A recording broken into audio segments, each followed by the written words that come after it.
fiscal update. Now, this is what we call the fiscal deficit. Most countries in the world, including developed countries, have what they call the fiscal deficit, which means that most governments in the world spend more money every year than what they actually have. So right from the Ratubara government days, right until now, all the subsequent governments in Fiji have always had a deficit. This is the 0%. In other words, anything above that is a surplus. We've only had a surplus in Fiji probably about 3 or 4 times since independence.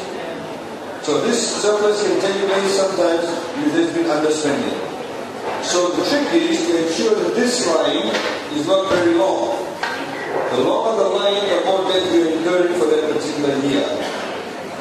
So as you can see, we've tried to manage our deficit, reducing it, but things like cyclones don't help. So the cyclone that took place, Cyclone Winston, cost us about $1.3 billion. It took $1.3 billion of our GDP. Schools alone were building $170 million, roads, bridges, jetties, sewage systems, etc. People's homes get damaged. The good news is that the average fiscal deficit since 2007 has been 2.4%. I'll take you through the debt situation later. Government revenue, we also raised revenue. If you look at government revenue in 2004, it was $1.1 billion. Government revenue today is $3.8 billion. We've actually tripled our revenue. How have we tripled our revenue? It's because we're doing a number of creative things. One of the first ones, of course, is we're becoming very stringent in compliance. We've seen a lot of people in Fiji, particularly large companies, have not been paying the taxes. As announced in Parliament the other day, one supermarket chain alone has now been assessed to pay $53 million. Because they have actually not been paying taxes for a very long period of time. So increase compliance. So there's a lot of, as they say, chocolate from the system.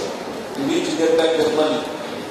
And so greater compliance. Also, we introduced some what we call targeted taxation, like service turnover tax in the tourism sector, to be able to increase our revenue. Increasing revenue means that we have to borrow less. I put together here how much money we spend if you lump together infrastructure development, health, education, access to justice, social protection. We put that together. So you put all these three social, what we call the social sectors together. In 2004, $1.3 billion was spent. Today we spend $4.3 billion. Access to justice is basically legal aid. So we've got now legal aid officers, even in places like Namawalu, Tabini, Rotuma, and Davu, Overlaw, and various other places. Social protection and social welfare. We now pay, for example, people who've never had pension. Many cane farmers, many villagers, many women have never worked for anybody before, so therefore they don't have FNPF. So when they retire, there's no social protection for them. There's no pension, unlike you. When you retire, you have a pension. You can draw down the entire amount, or you can say, I want pension for life until you die. So these people don't have any protection. We started off by saying a few years ago, if you're 70 years and over, we'll pay you $30. Then we reduced the age to 68, brought it down to $50. As announced in the budget, you will now get, if you're over the age of 65, if you've never had FNPF, you'll get $100 a month. It's also applicable to husband and wife individually and separately. You'd be surprised how many children no longer look after their parents. A lot of people actually abandoned now, or elderly people. So we provide that disability pension also, or welfare. Education speaks for itself. I will take you to the expenditure. Health. The major issue with health is the lack of specialization. As I don't know if I mentioned to you today, but we don't have, today, if any one of you now, including myself, if anyone of us has a heart attack and need an open heart surgery, there is no Fijian doctor who can actually carry out an open heart surgery. None in Fiji. Which is actually quite a tragedy for 21st century Fiji. The reason why we don't have that is because we have not invested in our doctors. Just because I've done an MBBS doesn't mean I can cut your heart open and play around with it. I actually have to be trained for about 10, 15 years. I have to be sent away overseas. And only then you get to do those kind of surgeries. So we now have a Dr. Biribo who's just come back and being trained in neurology. He's the only neurological surgeon in Fiji now. So a lot of surgeries for neurology actually now is being done in Suva. So we have to build people up to that level. So now we have to go and get specialists. It's very difficult and it costs a lot of money. So if we want to get a specialist or a good specialist for Lamata, they'll say, okay, do you have an international school where I can send my kids to? What's the nightlife in Lamata like? These are the kind of things that people look at. So, we have to actually go out and look for these people. It's not necessarily very attractive to do so. Infrastructure development speaks for itself. We now have more people connected to FDA, water, and what have you than ever before. We place a lot of emphasis on that. Before, if you wanted to be connected to the rural electrification grid, you have to contribute 10%. Now you no longer have to do that. This is a very interesting thing. Whenever you spend money, there are two types of expenditure, in particular for government. One is your operating expenditure, the other is your capital expenditure. Operating expenditure is the money you spend to just run on a day-to-day basis. So to run the school, you have to buy toilet paper, you have to buy photocopy paper, you have to pay for the salaries of the teachers, you pay for electricity, water. But your capital expenditure is your buildings, your asset building. So for any government, the aim should always be to spend a bit more money in capital expenditure, because when you spend money for capital, you've got something to show for it. The example that I used to the students when I did the budget consultations is that we all decide to have a party, you don't have money, you go down to what you call over here your lunch box or whatever it's called. You don't have a big party, you borrow money from the bank to have a party, you finish your food and drinks when you wake up in the morning, but the debt is still there. If you borrow money to build, you wake up in the morning, the building is there, the debt is there, after a while the debt is gone, but the building is there. So, in 2004 as a benchmark, 83% of the money they spent that year was on operating expenditure. So you got nothing to show for it the following year. Only 70% was spent in capital.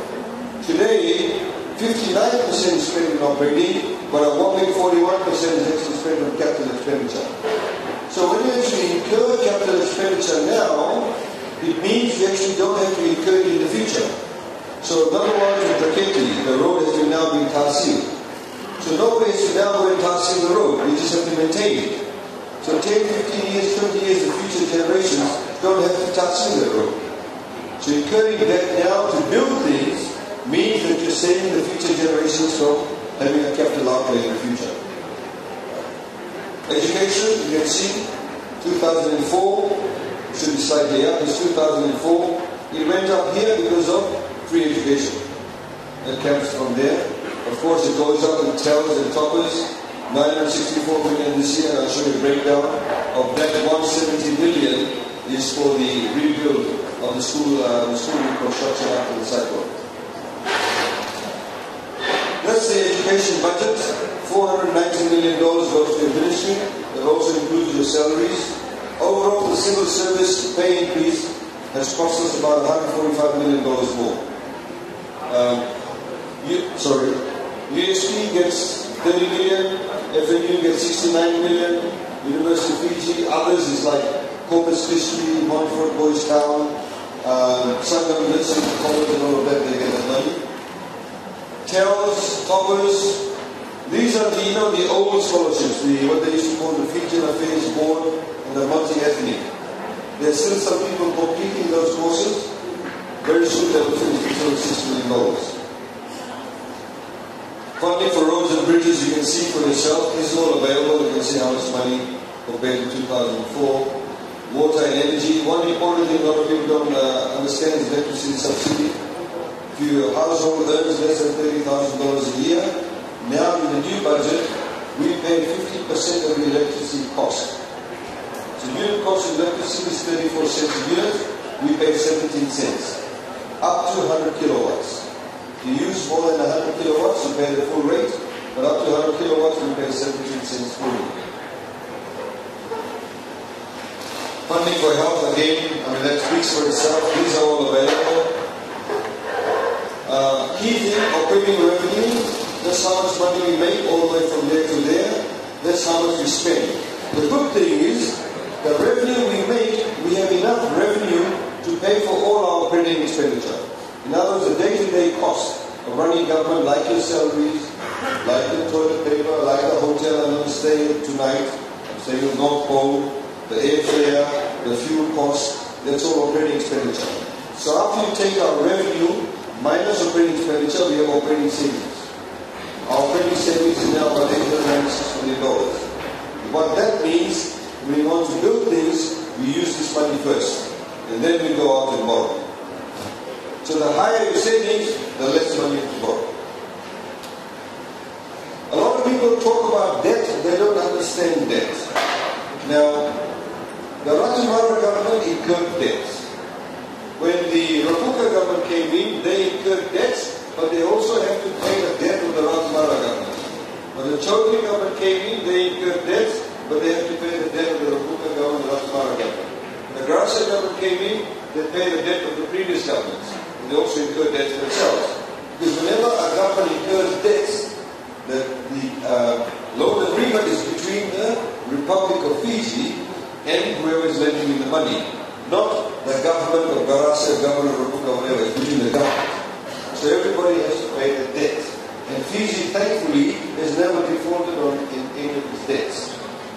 So, this $5.2 billion debt here, about $2.2 billion of that is from the previous governments that we are paying off now. So it's cumulative debt. Now, this is more important.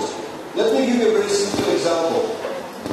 This is a percentage of the GDP. What is GDP? Is gross domestic product. What is gross domestic product? Essentially, put it very simply, it's the total value of your goods and services. In other words, your wealth at that point in time. So today our wealth is about $10 billion. On a yearly basis. Now, if we assume that our wealth is $100, okay? Let's assume it's $100. We then go and borrow $20.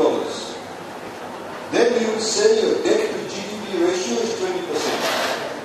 Okay? 20 over 100 is 20%. Then your wealth increases. And your wealth increases from $100 to $500. But you go and borrow or double the money you borrow. You go and borrow $50. 2.5 times more than what you actually originally borrowed. Even though you borrowed now $50 as opposed to $20, your debt to GDP ratio is only 10% because your wealth has increased. So, your ability to borrow has increased, but your ability to repay has also greatly increased. So if you see, what I mean is this. In 2006, the total nominal debt, this is what you call the nominal debt, in other words, the total dollar value of the debt, was $2.8 billion. But the debt to GDP ratio was 53.3%, because our wealth then was less. So obviously, if the wealth is less, the debt is even if it's lower than that, your debt ratio is not higher. Now, our debt was going down, as you can see, we have projected the objective to go reduce debt. Over here increased because of Cyclone Winston. So even though our debt now is $5.2 billion, as a percent of GDP is only 47.5%, as opposed to over here which is 53.3%. This is the line to watch. Let's do a comparison of other countries. Look at the debt to GDP ratio of Japan, 239.2%. Nobody says Japan is in financial crisis. But the debt is 239.2% more than the actual GDP. USA, 107.4%. Okay, these are large countries. These are island states. Maldives, Seychelles, Nauru, Mauritius, Tuvalu, Samoa, Fiji. That's where we sit. Mauritius is very interesting. Mauritius used to be not as wealthy as us until the 1960s. Mauritius is very similar to us. The major stay of the economy for decades or over 100 years was sugar cane. That was out. Today in Mauritius, all our sugarcane farms are individually owned. In Mauritius, all the sugarcane farms are actually owned by only 6 companies. It's corporatized. However, Mauritius a few years ago said, we cannot rely on sugar alone. We have to diversify our economy. So what they did, they went and borrowed extensively. They built 4-lane roads, they built new hospitals, they got the Indians to come and set up 3 major hospitals because they were strategic about it. They are close to Africa, but they're not like a typical African country. So their law and order situation is good. The economy is good. So what they said is, they set up a big IT park. They invited all the international companies and said, you be based in Mauritius to service Africa. They tell the rich Africans, you don't need to go to Europe or India for surgery, just come to Mauritius. That's why they set up the hospitals. So they spent a lot of money, but that money was spent wisely because it goes towards productive capacity. So the actual debt in Mauritius is about $6 billion US dollars. Ours in US dollars is about $2 billion US dollars. But even though the debt level is much higher as a percentage of GDP, but also in nominal terms, they spend their money wisely. We are doing something similar to that. Why do you think we touched the road from number 1 to Ducati? It's increasing economic opportunities in Manuel. The same way we say to somebody that if they don't have electricity and assuming they catch fish, they sell fish by the roadside. When they sell the fish and it's almost the day is ending, they can't sell their fish, they'll bring down the price of the fish. So you might buy it, you might not buy it. If they aren't able to sell it, they have to eat the fish themselves or give it to somebody and the fish rots. The moment you connect them to electricity, they won't bring down the price of the fish because they know they can keep it. They'll keep it in the cooler of the fridge, they'll put it out on the road next day, throw water on it, you drive past, they say fresh fish for sale. So the income level is not decreased. You suddenly improve the productive capacity of that individual. So that's what you need to do. When you spend money, you need to have it targeted in specific areas. So that's comparable. So Australia, while it's 41.1%, in nominal terms, they get in dollar values a lot higher than ours because their economy is much bigger than ours. These are major revenues, but I'll let me take very quickly to this. Okay, we have been growing for the past 8 years. This is unprecedented. Fiji has never grown continuously or consecutively for 8 years, one go. We've done it only once or twice before. After independence, we grew consecutively for about 7 years, and I think once was after the 1990s. But now, this is unprecedented 8 years. Projecting another 3-4 years of growth on those very relatively high levels. But it will not grow that level if you don't have consistency in policies. People only feel confident to invest when there's consistency in policies.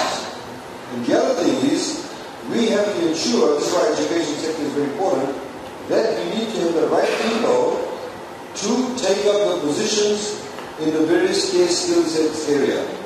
A welder in Suva at the moment, people do welding, they get paid $15, $17 an hour in Suva. Bricklayers in Suva get paid $7, $8, $9 an hour. I've had construction companies come to me and say to me, can you bring a law regarding the construction industry? And I said, why?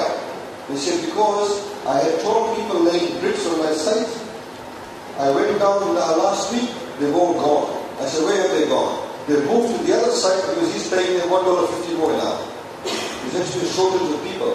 We have construction companies in Viti Levu who brought trades people from Bangladesh, from Indonesia, from Philippines.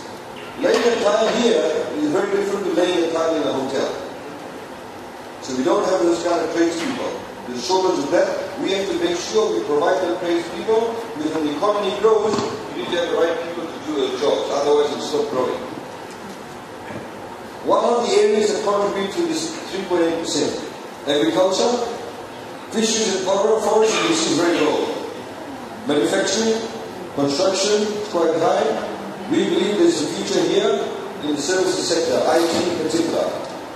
We just spent $9 million to get people of Manuel high-speed internet. There's a cable coming from Samoa to land in Matoaga, we're bringing a pipe out of that. Why are we doing that? The moment we do that, your internet speed will improve by 100%. Your download time will be improved. Now, we don't just want you to do Facebook. We want you to also use it for other productive means. We can then tell companies, you can come and set up a call center, as we've got a call center set up in Suva and Nandi, set up in Manuel. Real estate is more, it's less expensive in Manuel, so you can have more jobs in Manuel. So that's what we call building a productive capacity. And we believe the services sector is very important. One last point I want to make regarding this is the government, our objective, or any government's objective should be to have what we call broad-based economic growth. When, for example, in Bangladesh, in particular around Suai and Lambasa, Manuata, when the leases weren't renewed, 50% of the sugar production decreased in Bangladesh. It meant there's 50% less money in Bangladesh. That's why people left Bangladesh to go to Vitilevu. So, if you depend on only one or two sectors to contribute to your growth, you have a very high level of risk. When we had Cyclone Winston, a lot of the resorts in Vitilevu survived. We're able to bounce back a lot quicker. So our objective is to have many different areas that contribute to growth. If we don't have that, if we rely on one or two, if that gets affected, we're in trouble. We have an issue in the tourism sector. 51% of all tourists who come to Fiji come from Australia. 16-17% come from New Zealand. So it's very high level, 68%. So that's why we want more Indians, we want more Chinese, we want more Europeans, more Middle Easterners to come as tourists. Because if tomorrow the economy of Australia and New Zealand goes down, our tourism numbers will drop. People working in hotels will lose jobs. So to mitigate our risk, we need to have more people coming from other countries. So if one goes down, we can still contribute with the others. Inflation. The reason why inflation was high here was because of fuel prices. 2007, 2008, the world fuel price was about $145 a barrel. Today it's hovering around about $45, $40 a barrel. It dropped even further. So it has a positive impact on inflation. But of course, it's not only fuel prices that impact on inflation, it's things like cyclones. You can see how it went up. Yangon until today is $120 a kilo in certain parts of Vitilevu, but still drinking at the same rate. Right? A small bunch of bananas in Suva after Cyclone Winston used to cost $20. A bundle of beans used to cost $5. Because of the weather and the loss of production. But now it's come down, you can see it's hovering around about 2%. And we're hoping that fuel prices will remain quite stable. A lot of people don't understand foreign reserves. Now this, I'll choose somebody, I'll choose you. This lady over here, she's wearing earrings. She's wearing the sunglasses over here. She's wearing this Sulu chapa. That's probably sold in Fiji, but the fabric comes from overseas. The glasses she wears comes from overseas. If she's got gel in her hair, it comes from overseas. The bag she's got comes from overseas. My point being is this. My holding comes from overseas. We have to buy these things from overseas. They don't sell it to us in Fijian dollars. They sell it to us in US dollars, Japanese yen, euros. You buy your cars, come from Japan, you pay yen, in Australian dollars. So you need to, as a country, have what you call foreign reserves. Colloquially speaking, generally when a country does not have enough foreign reserves, people say, oh, the country is going bankrupt because they can't trade. International benchmark is this. Internationally acceptable, this is the number of months. You should have at least 4 months worth of foreign reserves to be seen to be stable. So you can do normal trading. In 2005, the foreign reserves was $549 million. Only 2.3 months of foreign reserves. Today we have $2.3 billion worth of foreign reserves. 5.8 months worth of trading we can do. It's very interesting. You see over here, when we have 1.9 billion, it says 5.9 months. Even though it's not higher now, it says 5.8. Why? Because the economy is moving a lot and we're buying a lot. You see a lot more cars now in Lambasa. You go to places like Sulu and Nakasi. The moment you connect people to electricity over in Lambasa or in Bangladesh, what do? They buy a fridge. They buy a TV. The fridge is not made in Fiji. The TV is not made in Fiji. It comes from overseas. So we need more foreign reserves. That's the impact. Now, if you have the higher your foreign reserves, the better you're able to negotiate. You know, Fiji Airways has bought 3 brand new A330s. When they bought those aircraft, close to $1 billion, they borrowed money from European banks. The first thing the European Bank looks at, apart from the company, they see the foreign reserves of the country. If the foreign reserves are high, then they'll say, okay, they'll give you a good interest rate. If your foreign reserves are low like this, they'll say this is a very risky ride. They won't be able to repay the loan in foreign currency. So for us also as governments, when we go out to World Bank and what have you, the first thing they look at is this. I really have to go soon, ladies and gentlemen. Major revenue measures, tax threshold, like I said, from 16 to 30,000. ECAL, I can talk to you a lot about that. But if I can, there's a lot of things we brought down the duty. But one couple of points I want to make also, I'll show you over here. You know how I told you that we have 69.4% of the population is below the age of 40. And people like that, they make more babies. So what we started doing a few years ago, we started to reduce the duty on things related to babies. You know, baby products. Like you see this year, baby wipes. The duty has been reduced from 32% to 0% to make those people's lives a lot easier, a lot more inexpensive to have a baby. Now, but the reality is this, nearly 60 to 70% of all the goods that you see in supermarkets are actually imported by only 5 or 6 companies in Fiji. They have the sole agency. They are the ones that actually sell to the supermarkets. Then the supermarkets sell to you. I'll give you an example. A few years ago, we zero-rated duty on cereals. You know cereals like Nutrigrain, cornflakes. The cornflakes, or whatever it is, similar to that, lands in Fiji at about $2.50 a packet. It's actually sold for about $9 or $10. Who makes the biggest margin? Is the wholesale agent for that. So they land at $2.50. They sell it to the supermarket maybe at $7.50 or $8. Then the supermarket sells it to you for $9 or $10. So they make a $2 margin. But the company that makes the biggest margin is the company that has a wholesale agency for that. So as announced in the budget, we're actually going behind the scene now. We've asked for a resolution to look at monopolistic positions behind the retailer. Not just the retailer, but behind the retailer. As announced in the budget, we're setting up an economic intelligence unit in the Ministry of Economy. Classic example, Johnson & Johnson baby products. All the products were actually zero-rated duty a few years ago. Only one company run by one man who owns it has the entire agency, exclusive agency for Fiji and other Pacific Island countries. Even though the zero-rated duty, he increased his price. So he's getting the duty reduction, but not passing it on to you or passing it on to the supermarkets. So now we're going behind the scenes and put some price controls on that. We have to look at the monopolistic positions. We have one supermarket, you know, lamb chops, you buy about $15, $17 a kilo. In New Zealand, you can probably pick it up for about $2, $3 a kilo. Sorry, how much? Lampas is $17. In New Zealand, you can pick it up for about $2, $3 a kilo. But what this supermarket did was they were very sneaky about it. Rather than buying it from Fiji at $2, $3 a kilo and then selling it to you for maybe $5 or $7 a kilo, they went and set up a company in New Zealand. So they set up a company in New Zealand, 100% owned by this company in Fiji.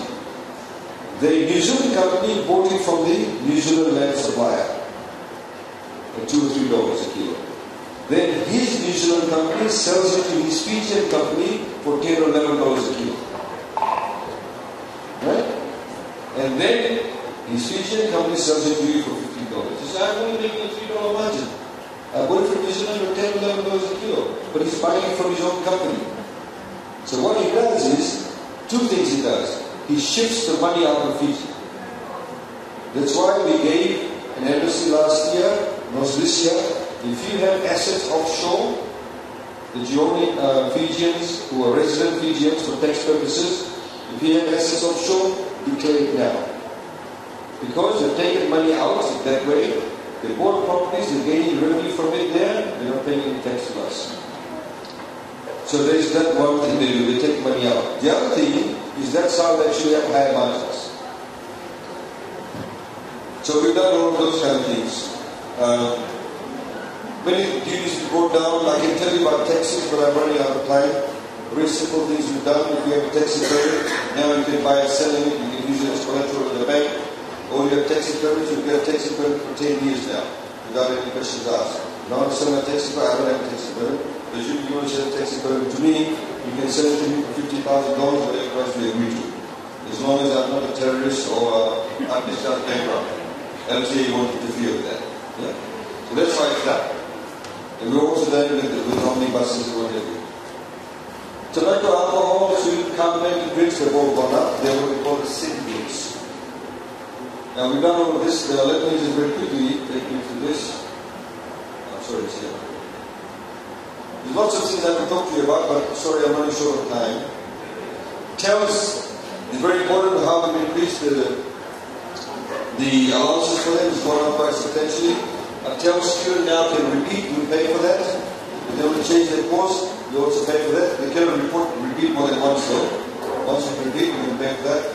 We also have done things, you no longer require guarantors. We got rid of the guarantor system. So even if I come from a low income family, I can actually still get my TELS without anybody guaranteeing it. And now the repayments will be done through FERGA once you start working. And it's a very low repayment system we've got. We've also given a $300 startup allowance to degree graduates, but only if you come from a low income family. So if I graduated from university and my family earns less than $30,000 a year, I'll be given $300 to start up my career. So assuming I've done my degree in USP, I'm here in Mombasa or Honolulu, I may apply for a job in Suva. I may not have the ferry fare. I may need to buy a suit. Maybe I get a job but I need particular tools or equipment to help me do my job properly. So that's what the $300 is for. Some people have said, well, what if you get the $300 and they're going to have a big beer party? Well, good luck to them, but it's a grant. But that's bad luck to you if you're going to spend it unwisely. The toppers, of course, have increased quite substantially. The others are there, but go to this, ladies and gentlemen. All of this information is available there. You can download it. All that information is there. This one is particularly interesting, the budget flyers. We started doing this. So when you go to this particular website, the budget flyers, it gives you a summary of all the different initiatives to how much money is spent. You also have a summary for rural electrification. That sets out clearly and says, Ram Prasad and 10 others will get connected to electricity and this is the cost. Village X will get electricity in this financial year and that's the cost. Which village will get how many water tanks and what's the size of the water tank, everything is there. You can just monitor and see how the work is progressing. Done for water, electricity, also roads, and the private supply and everything else is there. Thank you very much. And please all get the information. And thank you for your attention.